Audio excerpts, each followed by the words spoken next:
Karachi city court ने defence इत्तेहाद commercial में शहरी को तशद्दुद का निशाना बनाने वाले मुल्ज़मान को 2 रोज़ा दुश्मनी रिमांड पर पुलिस के हवाले कर दिया। पुलिस की जानिब से मुल्ज़मान को अदालत से बाहर ले जाते हुए शहरियों और वकला की जानिब से मुल्ज़मान को मारो मारो के नारे पुलिस एहलकारों ने मुल्ज़मान की दौड़ें लगवा दी। वीडियो मुलाहजा फरमाएं।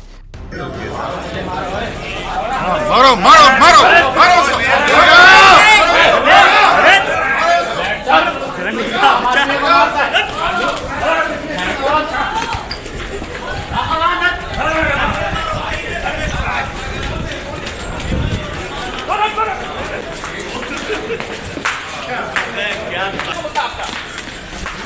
तुम्हारी अपनी बेटी होती फिर क्या करते? हाँ? तुमने इतना मारा उसको, बेटी ने पाँव पड़े, तुम्हें शर्म नहीं आया? सबकी पाँव पड़ रही है, हाथ बांध रही है, तुम्हें शर्म नहीं आया? बताओ